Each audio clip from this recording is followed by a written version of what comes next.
Thank you again for joining us for this cross-chapter event that ANDE India, East Africa, and Eastern Southeast Asia chapters are hosting in partnership with the Aavishkaar Group. 1 year on from COVID-19, what have we learned? I think the past 1 year has taught us in terms of lessons and resilience. It's really sort of been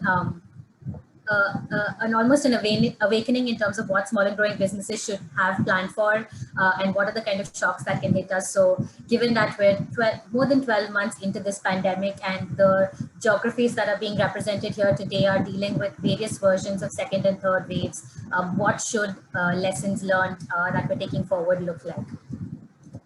We are going to do a brief introduction for those of you on the call who have not heard of ANDE before and the work that we do, and set the context for the discussion. With that, I will be handing it over to Soumya from the Aavishkaar Group, who will take us through a quick presentation on the highlights of their recently launched impact report. And then we'll go into the main panel discussion with the 4 speakers who are joining us today. And then, of course, we have time for audience Q&A before we head into the closing. And please use the Q&A function to pose any questions you may have to the panelists. Do keep an eye out on the chat. We will be sharing links to the resources that we discuss in the course of this conversation. With that, as network of development entrepreneurs. We're a global network of intermediary organizations that are working to support entrepreneurship in developing economies. We have currently about 280 global members who are supporting small and growing businesses across the world. We have 8 chapters that you're seeing on the screen. 3 of those chapters are working together to bring you this event today. With no further ado, I would like to jump straight into the event for also sort of respecting everyone's time. Over to who is the lead in management and ESG at Aavishkaar Capital. Soumya, over to you. Thank you, Sei Balai. Hi, everyone. I'm very excited to be here today to talk about Aavishkaar's impact report and also lead a very important discussion on how COVID has impacted various stakeholders, discuss some of the lessons learned to cope with the current challenges and the way forward. Thank you, ANDE, for inviting us. Aavishkaar Group, can you move on to the slide, please? Thank you. So Aavishkaar Group is a global pioneer in impact investing with over 2 decades of work in building impact ecosystems, supporting enterprises and small businesses, creating livelihoods across Asia and Africa. We started this year, 2021, on a very positive note with the launch of the Group Impact Report 2020, along with a series called Impact Conversations with Aavishkaar Group. Aavishkaar adopts a humane approach to understanding our impact, and we wanted to bring out and focus on the human side of making an impact through this report. And in addition to, of course, showcasing the impact numbers. And this is what makes the report quite unique, as it delves into the journey of 12 bold, powerful, resilient women who are entrepreneurs, small business owners, customers, employees, representing different backgrounds who have been part of the impact journey with us. And these women talk about how they perceive impact to us, and they represent different facets of impact. Next slide, please.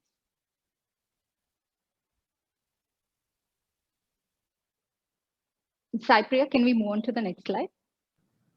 Thank you. Yeah. So Aavishkaar started in 2001, and we have built 4 very distinct entities at the group level, which is Aavishkaar Capital, Arohan, Ashva Finance, and Intellecap.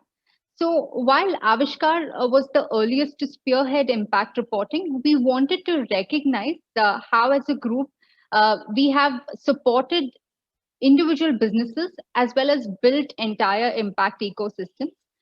Here the Aavishkaar Tree forms a perfect metaphor of our group companies' attributes like growth, resilience, inclusion, and sustainability. Each leaf, in fact, represents the impact we've been able to create through our journey, and also takes the color of the UN SDG. Next slide, please.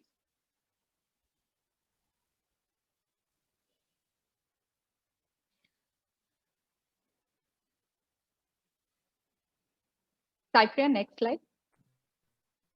Not even. Yeah, thank you. So I wanted to highlight some of the key impact numbers from the report that we have achieved. So Aavishkaar Group has over 1.1 billion assets under management and dispersed over $2 billion dollars capital in low-income geographies across Asia and Africa. We strongly focus on impact, gender, and climate. And to this end, we have served over 100 million underserved customers in India, Indonesia, Bangladesh, Sri Lanka, and East Africa, and 55% of whom are women. Our ecosystem approach has helped in reducing carbon emissions by 1.5 million metric tons. And we have recycled close to about 85,000 metric ton of waste through our investments and engagements. We contribute to 14 out of the 17 SDGs through our work. And just to quickly summarize, Avishkar strongly believes that impact is contextual. And while measuring impact is important, the stories need to be understood in the context of its intervention. And our group impact report represents Avishkar's way of explaining the context of impact while showcasing the impact numbers as well. So I would welcome each one of you to read the report. The link to download the report will be shared in the chat box. Thank you. With this, want to quickly play a video before we move on to the panel discussion.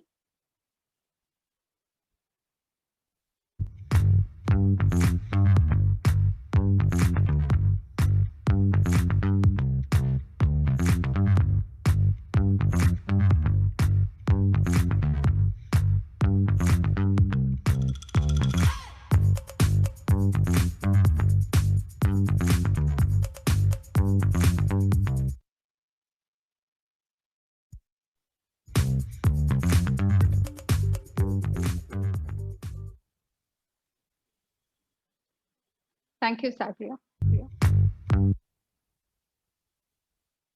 So moving on to the panel discussion today, we will focus on 1 year on from COVID. What have we learned?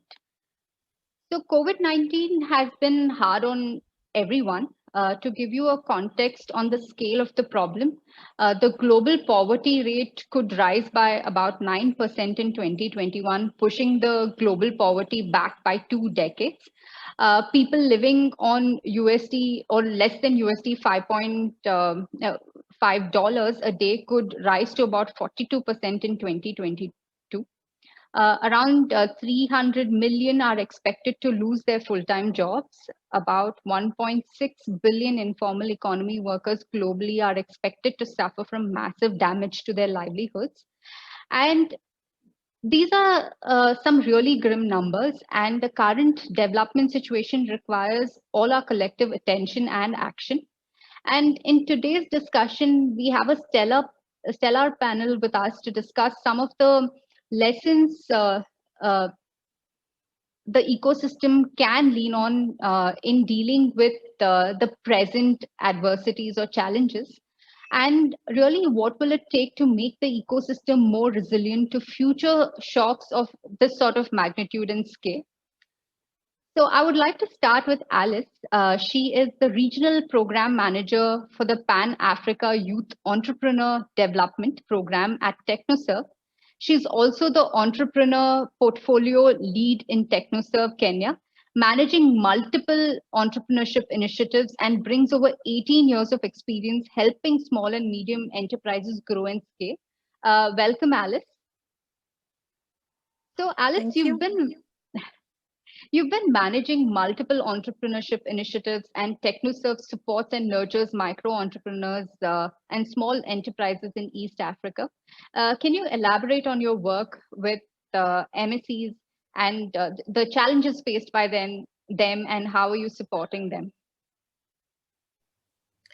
Thank you so much, and good morning, good afternoon, everyone. I'm so happy to be in this panel to discuss what we have been working on in Technoserve, supporting micro enterprises.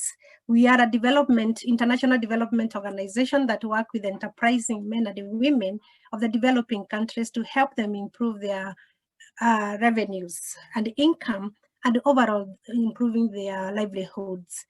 At any one particular time, Technoserve ran approximately 25 entrepreneurship development programs across Africa, Latin America, and India, which is a very unique opportunity to test and learn new approaches from different geographical areas. In 2020, Technoserve work benefited over 40,000 entrepreneurs across a dozen countries, including about 8,000 micro retailers in Africa, helping them gain over $100 million in additional income. And this was done with the support of our funders, including City Foundation, Elia Foundation for Ethics in Globalization, and Moody's Foundation. However, these are just the entrepreneurs for whom we can definitely say that their incomes have really increased even amidst the crisis. There are thousands more that we began to work with in 2020 amid the crisis, but we do not have yet their headline data. For example, we launched a robust program called MSPAC, Micro Enterprises Supported for Pandemic Adaptation and Resilience in Kenya, a program that's supported by MasterCard Foundation to support 28,000 micro enterprises in Kenya. And we'll have the definitive data on about these micro enterprises, how their incomes have improved, how their resilience has improved later in the year. Our work also in the micro retail sector reached over 87% women in 2020. And I'm happy to share the annual report at the chart that talks in details about our work in 2020, showing the impact across the countries that we work. And so you'll be receiving that. We always focus on supporting business growth and helping entrepreneurs forge the skills that they need and the market connections that are so important for their business growth. However, last year was different with the pandemic, and our focus had to shift to helping entrepreneurs weather the crisis, survive, and keep their businesses afloat. Thank you. Thank you, Alice. Thank you. Thank you for sharing your work in Africa with small businesses. Very encouraging to hear the impact, actually. Moving on from Africa now to Cambodia, I would like to move to Sabine, who's the Chief of Party for the USAID-funded Women Entrepreneurs Act project, aimed to empower young women entrepreneurs. So Sabine started in the private sector as a marketing and advertising strategist and worked in various countries. She joined the World Bank after the tsunami as a deputy of the Trust Fund for Rehabilitation for Donor Coordination and Communication. And after 9 years in Malawi, she joined PACT Myanmar as programs director. Since 2018, she has been heading the PACT Cambodia and VACT office. Welcome, Sabine. Thank you. Welcome. Good afternoon, everybody from Cambodia. So Sabine, tell us about the VACT program and your work in Cambodia in building women-led businesses. Recently, I read a report that less than 2 or 3% of the funding goes to women, actually VC funding more specifically, but goes to women. So tell us your work with women-led businesses in Cambodia, and what are some of the gaps you are trying to address through the program? Thank you. Good questions, because like you hit straight away to the painful part, I would say, of where women entrepreneurs are in Cambodia, and not only in Cambodia. I can generalize these for Southeast Asia. Is that when we look at the entrepreneur spectrum in a country and the economy, we see that most women entrepreneurs are the owners of the micro and the small enterprises, and not so much of the larger ones. And that is directly related to their ability of accessing finance, for example, and that is what you identified. And why is that? Is because when women have these micro or small enterprises, they are usually not registered. They're informal businesses. And hence, when they want to access loans, for example, the the terms and conditions that are being asked for them are making it very hard. But what does We Act overall do? So yes, we are focusing on these micro and small entrepreneurs because we see that there is the most potential as well for growth in the economy. And we take an ecosystem approach. So we work through partners who are already in the entrepreneur ecosystem, and we work with them so that they can build certain capacities. So think about incubators, think about financial literacy, think about skills that people need for them to be able to be a better entrepreneur. But it's also, and that is super important, is making women entrepreneurs part of networks. Make sure that they have support structures to drive them forward. We also look at the whole policy component within that and the country leadership and like how these policies can be focused to benefit our young informal women entrepreneurs. But also we're doing things like addressing cultural biases, because in many Southeast Asian countries, women are still supposed to be, and in Africa it's very similar. The stereotype is still that women should be home taking care of their families, looking after the children, and so on. And even if women venture out and do a business, they are seen as like, oh, but you have just a small business. And we need to really work at that cultural perspective that we have a lot of very powerful women who are extremely capable of being successful entrepreneurs. And so we work on the different ecosystem components within Cambodia. And yeah, we have been doing that for 2.5 years and are now seeing the successes of that. And we'll talk about that later. Thank you. Sure. Thanks, Sabine. Thanks for sharing that. Very important to take an ecosystem-based approach. Talking about ecosystem-based approach, I'll move on to Ariel now, who is the AVP at Intellecap and also leads Sankalp in Africa. She's based in Nairobi, Kenya. She has over a decade of international community development experience working with not-for-profit and for-profit social enterprises in the United States, Kenya, and India.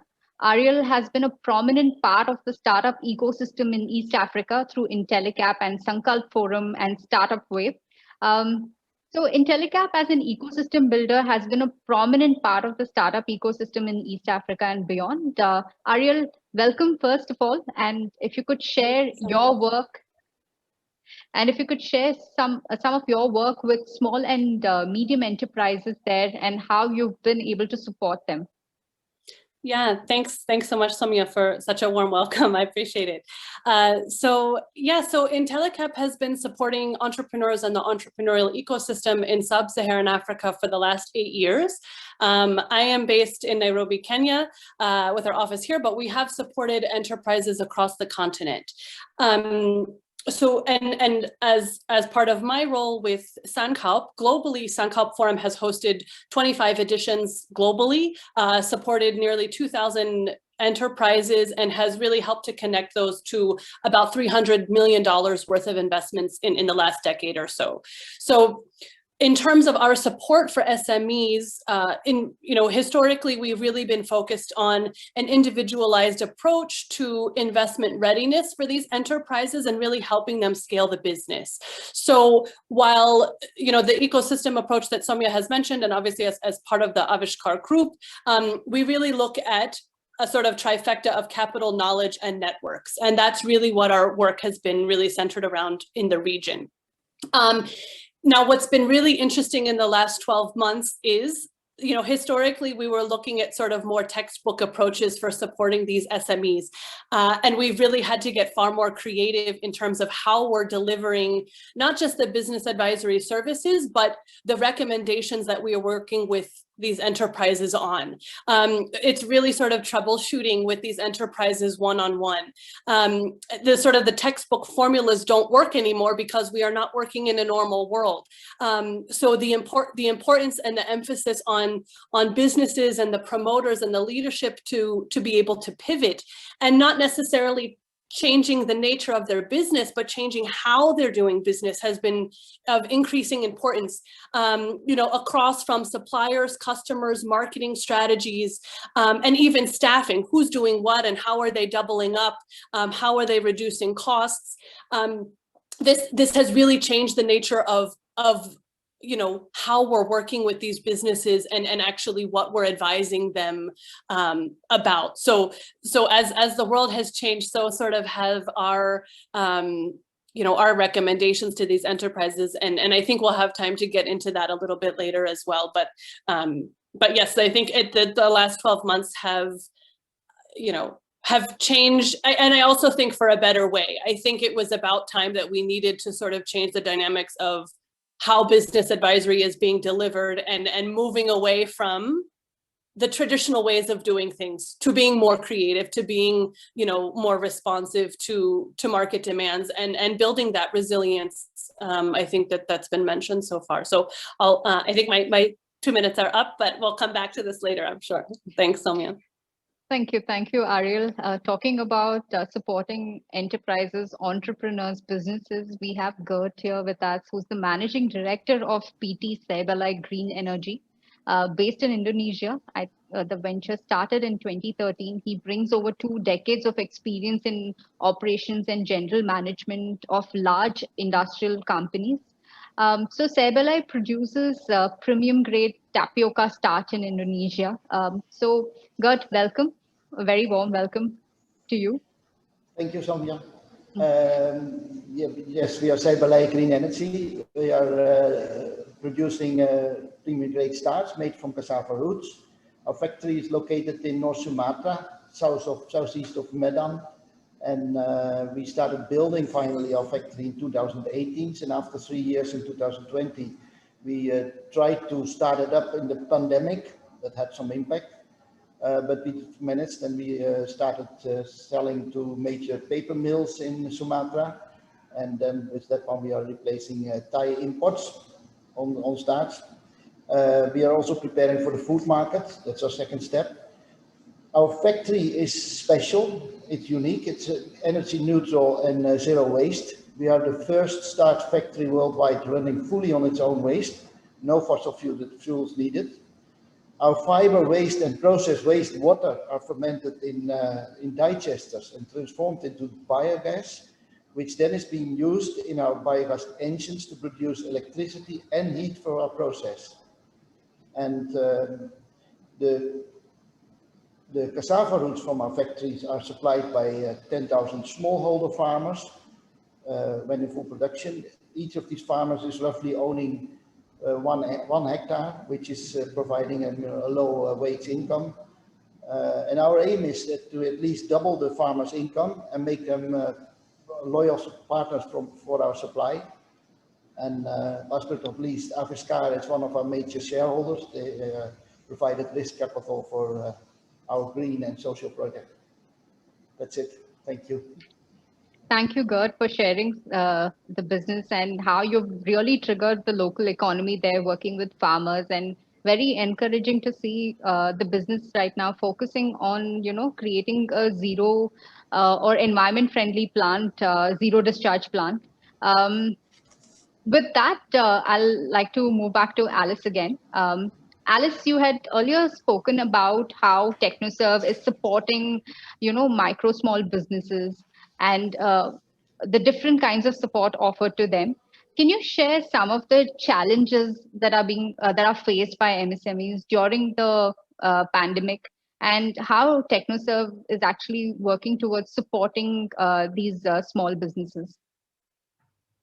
Okay, thank you very much. The pandemic actually translated into very strong shocks for micro enterprises from the way they operate, the demands in the market, how they connect to customers, how they connect to suppliers, even how they access finances. So these entrepreneurs faced huge uncertainties and high levels of stress. When we surveyed African micro entrepreneurs from 4 African countries in May 2020, their average daily revenue had dipped to 41%, from the previous year. And these are businesses that don't typically have access to much finance for saving, and operate only on very thin margins. So most of them were on the verge of closing down, and a number of them actually did close down.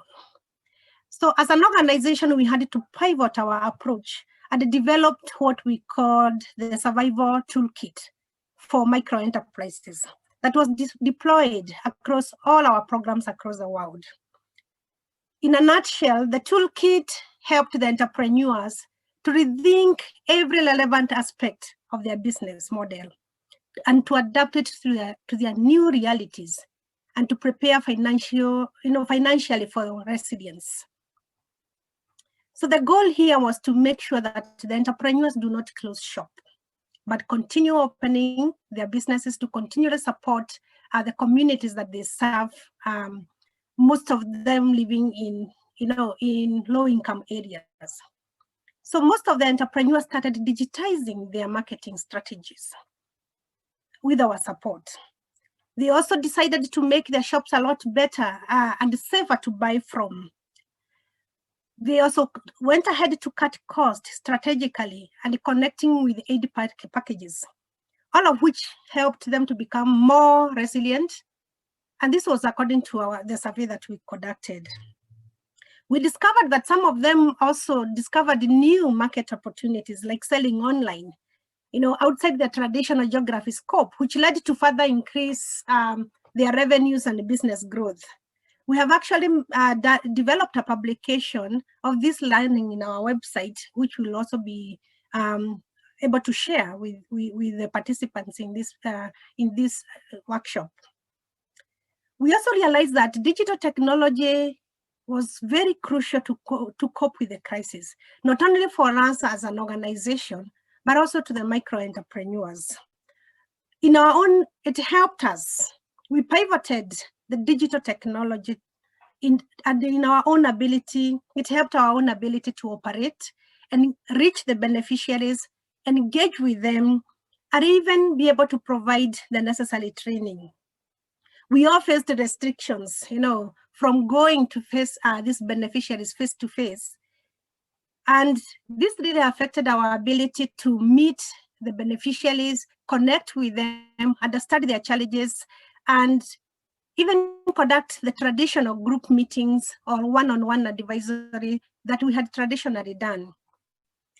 So as an organization, we had to quickly upgrade our capability to work remotely and provide effective support to our entrepreneurs. We learned a lot of lessons coming from this. Also, we have published that in our website. And some of the lessons that we learned is that there is need to adapt our content and the media to meet our entrepreneurs where they are. Understanding the profile of our beneficiaries in terms of digital profile, and understanding what content to deliver through this different digital profile. If they have smartphones, if they have feature phones, if they have computers, tailoring our training curriculum and delivery model through these medias that are easily accessible and common to the beneficiaries. Therefore, understanding the digital profile of the micro entrepreneur is very critical to helping an effective reach to them. We also learned that we may not get it right the first time. So it's very important to keep trying and testing quickly and also measure properly to develop the right approach. We also provided new tools to the entrepreneurs to adapt their business model. As we discussed before, we helped our entrepreneurs to digitize their businesses. We help them with the digital marketing tools, helping them, adapt an e-commerce model to reach the customers that are not coming to their shops. They are remote, they are out of the geographical zones, and even helping them work remotely and connect with each other remotely through the WhatsApp groups, through the Zoom groups. We were able to help micro entrepreneurs, sit in Zoom meetings and encourage each other and develop very strong peer networks. We also utilized digital technology to connect, these micro entrepreneurs to the wider ecosystem. In these times of crisis, it was very important and is still very important to help entrepreneurs be very active and present and visible in the ecosystem. So helping them to connect with the financiers, helping them to connect with the suppliers, and even connecting them with one another. The peer networks have worked very well for the micro enterprises because they are not alone. They are able to share the challenges they are facing each other. They're able to hold hands and encourage each other, including pointing to each other where they can get supplies and how to solve problems that they are facing on a daily basis because of the crisis. So thank you so much. I'll stop there for now. Thank you, Alice. Moving to Sabine right now. I was part of an interesting discussion yesterday where, I found out that the UN that works in about 206 countries and union territories, they have only about 12% of them, only 12% of them have listed programs that are focused on women specific, that have women specific programs. And it's so encouraging to see We Act, have a program that's fully to boost women-led entrepreneurship in Cambodia. So, Sabine, if you can throw some light on how the COVID has impacted the businesses over the last year compared to the previous year, and how have you helped the businesses cope with these challenges? Yeah, thank you. I think my story is a little similar to everybody here. So Cambodia was in the midst of an enormous economic growth, 8% year on year. And of course, the micro and the small business owners could ride that wave, right? And like they could really see the potential of their growth until COVID came, and many of them were really severely impacted. Now, what also happened when you have an economic wave like that, not every entrepreneur's business is as strong as it could be. Many of them have copycat businesses or are taking the idea from their neighbor or just quickly put something together and start a business. And that is okay when you are in a growth economy, but when COVID hits, these are the first businesses that go. And of course, in Cambodia as well, the tourism sector has been very hardly hit, and that is affecting many people. Now, in a certain way, so what are we doing as we act to mitigate the impact of those challenges? And we are working again on those different components of in the entrepreneurship ecosystem. And one of them, and that is what Alice was also saying, is that you need to help pivot businesses towards different ways, different ideas, because your customers have changed and their needs have changed. So what we have not tried to do is, like, if you're in the tourism sector and you pivot your business towards still tourism, it's not gonna work. So you really need to work within the reality parameters. We also have a partnership with Facebook in which we give digital marketing courses to women entrepreneurs, which is very popular and very interesting. And because there is such a drive to go for e-commerce, that is very helpful. But again, I don't want to come across like the only option here is to go digital with your business. It's certainly become a new opportunity, but it's certainly also not the only one.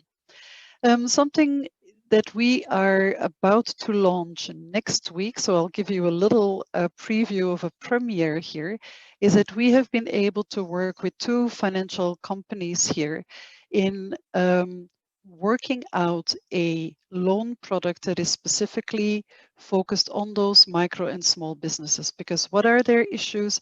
They're not registered, they don't have collateral, and yet they want to have a productive loan, very important, to invest in their business. And so these are 2, we're launching 2 different products like that next week to be able to mitigate that need for small loans. at the same time, because we know that debt is an issue.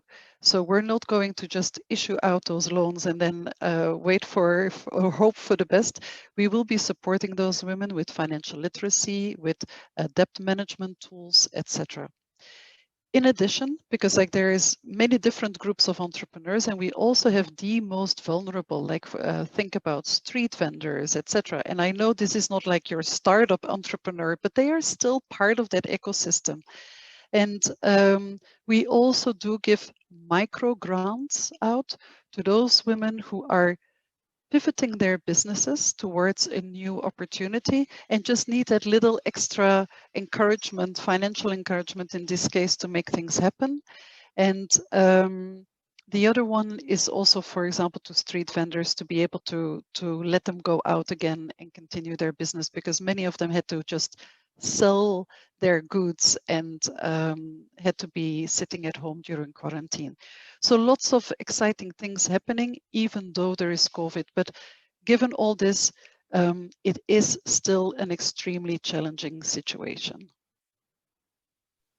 Thank you, Sabine, for that. Moving on to Ariel here. You've been managing a very successful Sankalp Africa Summit. In fact, the 8th edition just got over in March.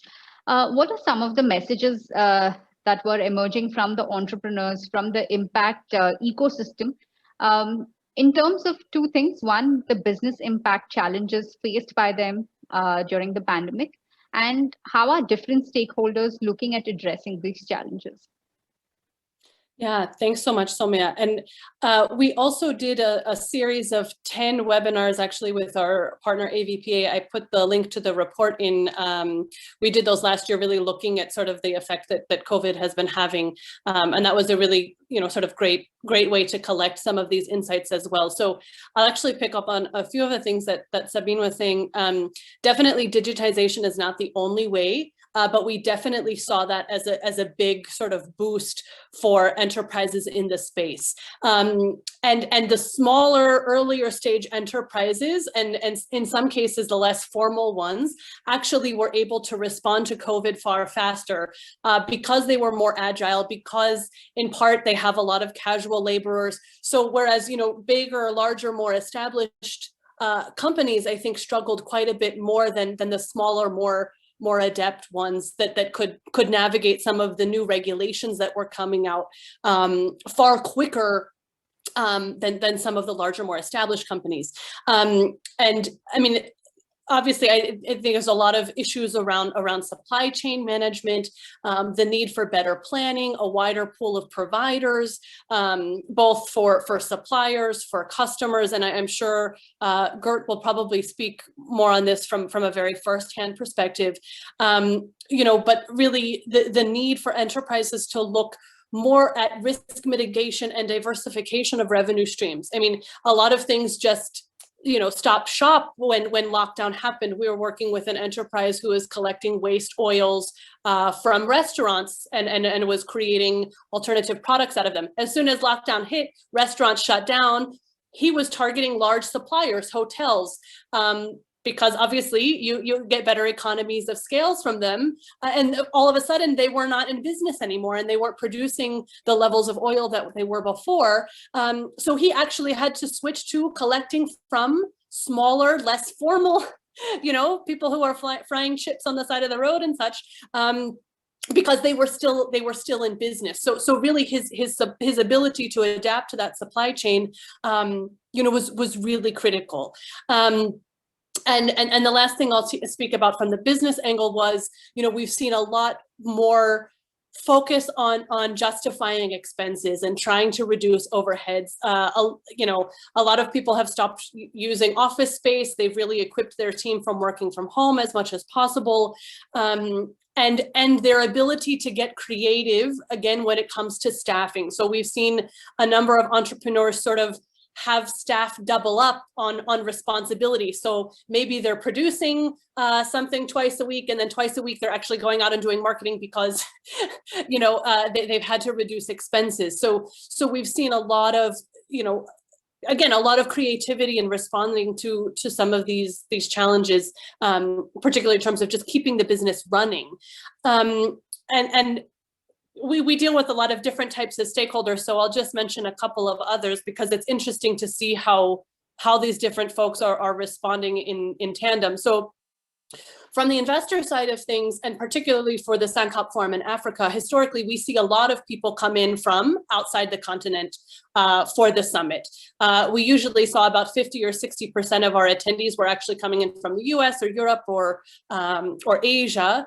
And what we were hearing from them, especially individual sort of angel investors, was the travel restrictions were really frustrating their ability to put their money to work. So we really saw a bottleneck in terms of investors' ability to actually be able to deploy capital, while on the other hand, you have enterprises that are really struggling to stay afloat, and this sort of created a really quite a mess in the investment space. On even the investor side of fundraising, we also got feedback from them that they were also struggling to fundraise, and that a lot of LPs and GPs that were, you would normally fundraise for were saying, well, let's wait it out.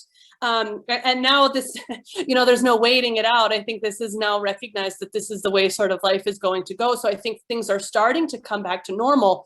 But we really did see a huge bottleneck in terms of deployment and fundraising of, for enterprises across the spectrum. And I'll say one other interesting thing that we've seen from other ecosystem players, so outside of investors and entrepreneurs, there's a whole host of other people who are working on sustainable development. What has been interesting, I think, there is that we've seen a lot more partnerships actually take root.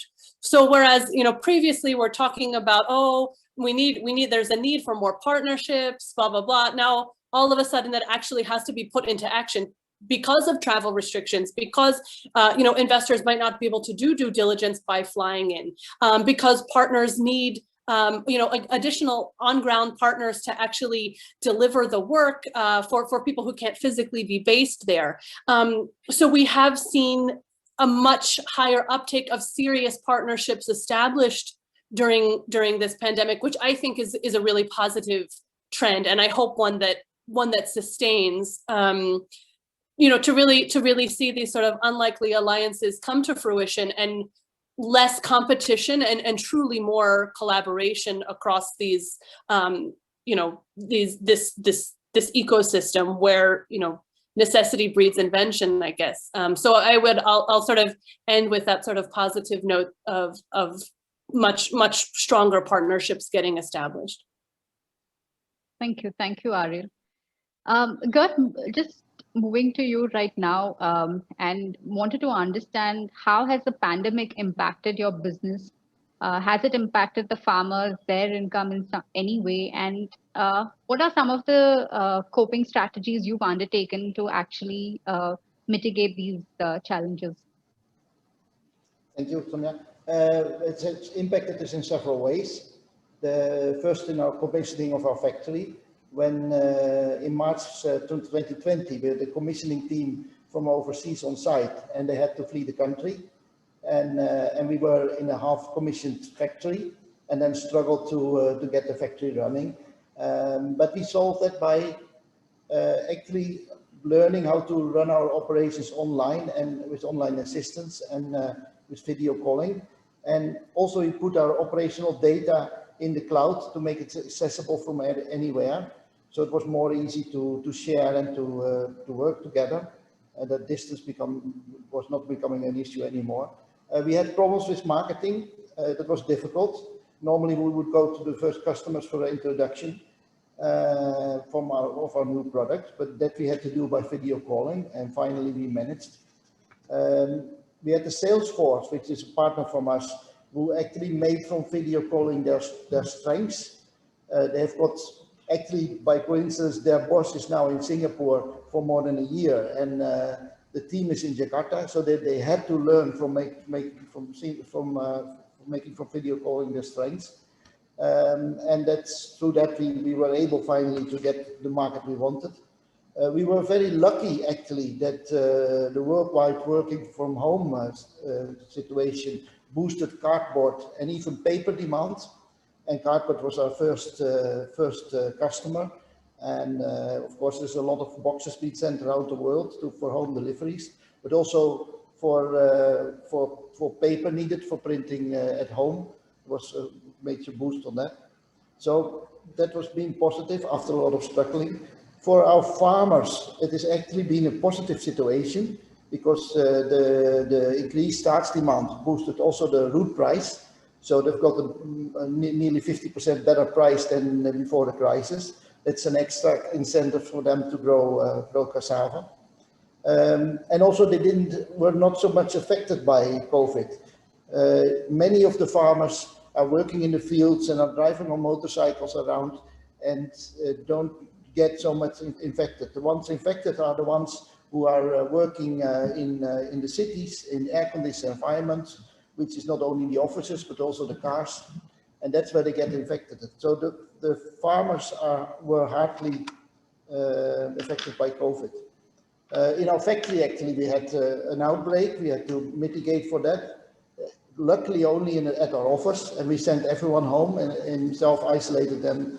And after that, we could continue running. Luckily, because all our data was online, everyone could work from home and could just continue their work. We were happy that the production team was not affected, but that's what we had to mitigate. So this is in general what how we cope with the situation, and we're actually quite lucky after a lot of struggling. Thank you. Thank you, Gert. Some very interesting perspectives there, on-ground perspectives. Thank you for sharing that. I think we are running out of time and we have about 5 minutes. So I'm going to ask the panelists to give just 2 lines on what are I'll start with Sabine, what are the top 3 advice for women business owners or aspiring business owners starting their entrepreneurial journey in Southeast Asia? Thank you. I would say make sure that you address a need. So don't copycat any businesses. Address a need that you have identified in research and listen to your clients. The other one is only start when you have an incredible, strong passion for what you want to do in your business, because it's hard work, but those who go for it can succeed. And also get the right friends. And with friends, I mean, make sure you get the support you need along your journey. Thank you.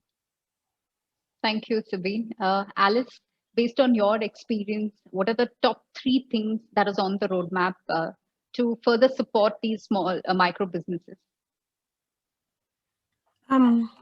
Yeah, there's need to continuously invest heavily in enhancing efficient digital approaches that are suitable for the micro entrepreneurs, leaving no micro entrepreneur behind in this digital utilization of technology. Leave no entrepreneur behind. Number 2, ensure that there's partnership. You are calling on other partners. Partnership development is very important. No one organization will truly achieve the much needed transformation of this MSC sector. Therefore, calling upon different stakeholders, organizing opportunities to highlight the gaps and challenges and opportunities in the micro enterprise sector will go a long way to helping an efficient, well-connected, effective MSME sector. Thank you, Alice. Gert, I'll move to you now. What are the top 3 learnings you'd like to share with the entrepreneurial community that is facing similar challenges? That's one. One is clearly putting your data in the cloud, but also not only make it available on the computer, but also on your handphone. That makes you more flexible and accessible from everywhere. The other one I already told was about video calling. It saves a lot of money and time, and it saves the planet, and it's very useful. The third one is use more WhatsApp grouping.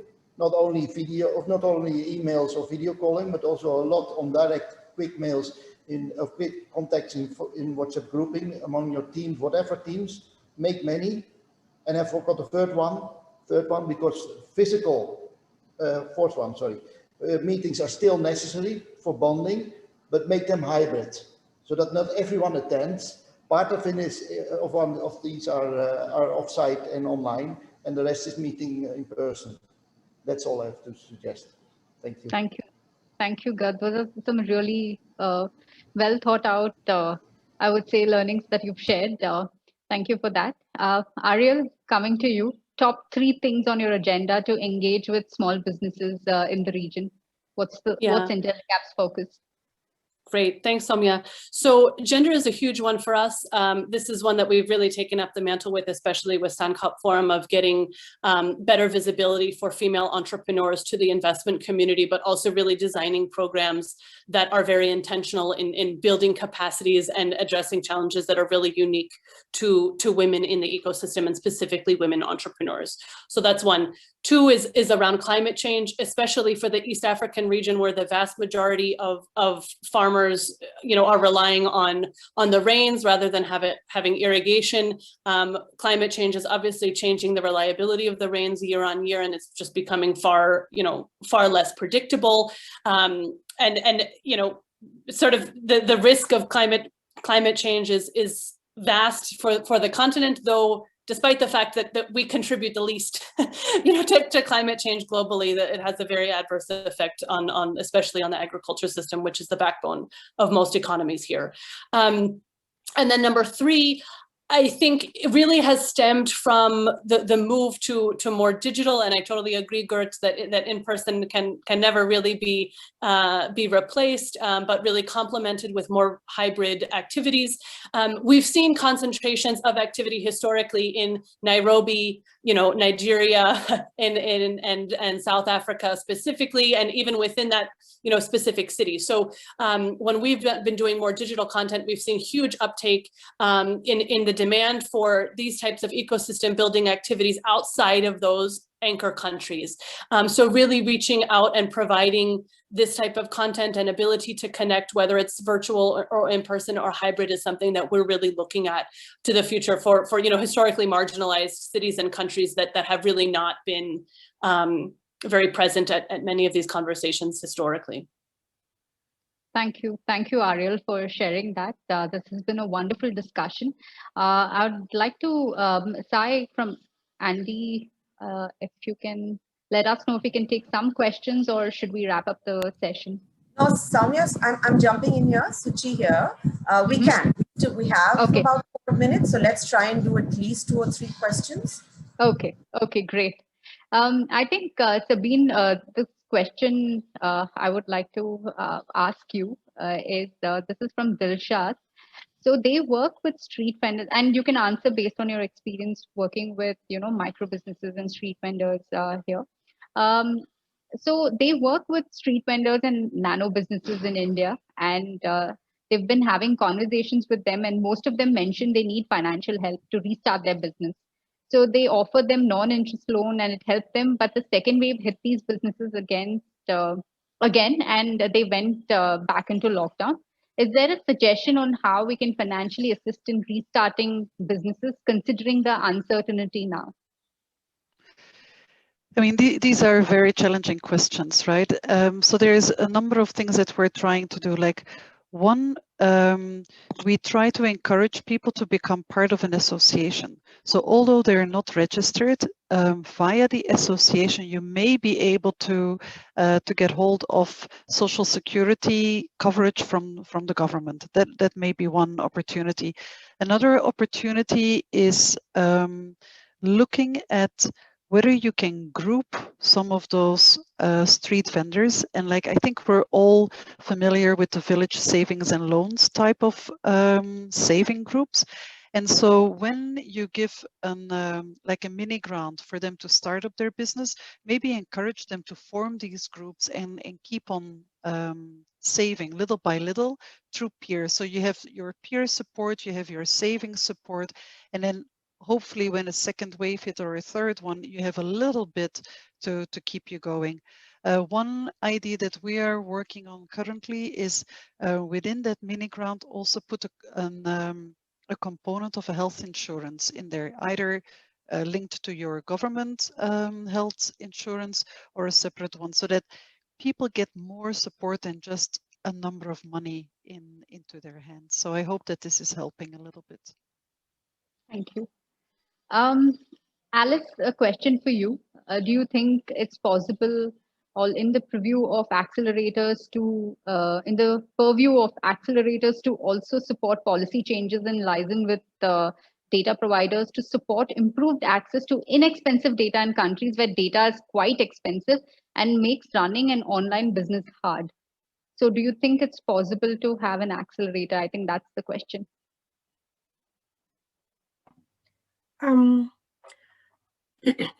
Data for the micro enterprises is one of the most expensive data, and also hard to get, because the way micro enterprises are structured, they traditionally don't keep structured records of how their businesses is conducted, making them very invisible in the wider ecosystem to the different kind of providers. I think there's an opportunity there in harnessing the data from micro enterprises that will help develop appropriate policies that will effectively support the wider micro enterprise sector. So I would say the answer is yes, there's an opportunity to harness the data from micro enterprises. Okay. Thank you, Alice. Gert, this is not exactly like a question on the enterprise itself, but it's a more broader question on how you can ensure that talent development doesn't fall off the agenda looking at COVID recovery. Is it something that that you have looked at as well? Because you have talent development, I understood. Talent development, yeah? Yeah. Not really, but yeah, we were working on, okay, yes, actually, yes. We also had a program or several programs with farmers and also with our own factory to learn from experts. And that's actually currently now working better, easier than before. Before you had to fly in an expert from another country, and now you can do it online. And that's, okay, that's actually knowledge development, but real talent development we're not working on yet. That's the next one. Okay. Thank you, Gert. Ariel, a question for you. Sorry, Gert. Okay. Ariel, a question for you. It's sad to hear that the heady effect on business activities due to that restriction. Is there any actions from private sectors on the issue? This is a question from Lim. Thanks, Soumya. I think that might have been in response to the question that Lim had asked around internet connectivity.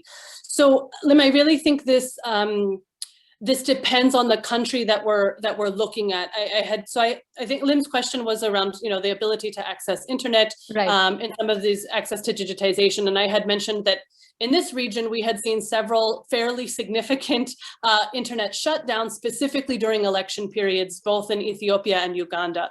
So Lim, I think in terms of private sector engagement, it really depends on how open the industry is for private sector in that country. So in Ethiopia, I'm fairly certain that the sort of telecom industry is owned by the Ethiopian government, so they have the ability to shut that down entirely.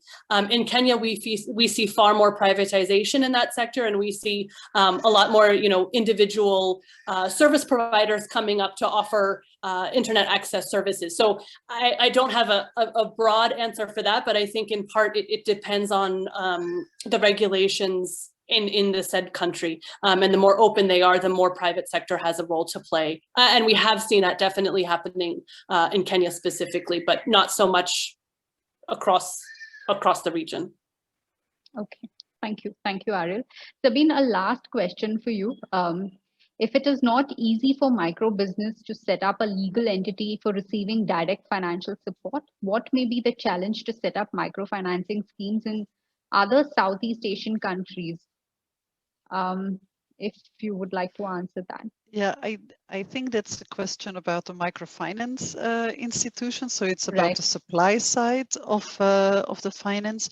Well, I think you just need to become a little bit more creative in trying to look at the needs of your clientele and and how you can deliver that, because like it's in the power of those microfinance institutions to develop a new product that is more addressing those needs. So I would say happy to talk about it because we just did it, but I would also encourage the MFIs to look at the potential of these young women entrepreneurs. Thank you, Sabine. I think there are more questions that are coming in. Suchi, do we take them or do we answer them offline? What is your suggestion? We're already at 3:05. Yeah, Samya, this is Saipria. We can definitely answer them offline and circulate that with everyone who's on the call today. I would request Edna from East Africa to step in and just close out the session. But thank you again, everyone, for your time. Edna, over to you.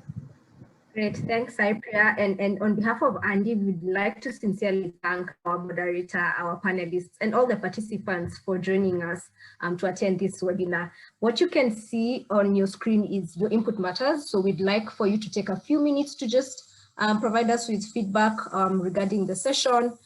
So kindly go ahead and do that. But in addition to that, we'd also like to invite you to our future upcoming events at ANDE, and encourage you to actually RSVP. If we can go to the next slide, you will see what events we have coming up. So kindly reserve your spot by visiting our website and RSVPing for those particular events.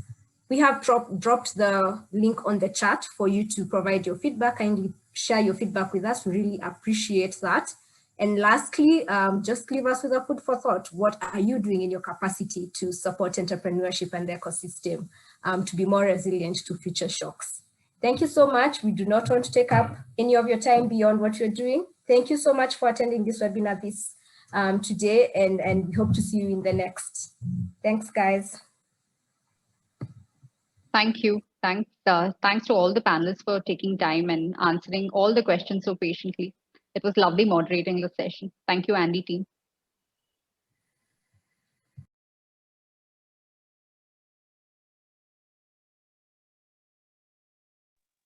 Thanks, Soumya. Thanks, everyone. Talk to you soon.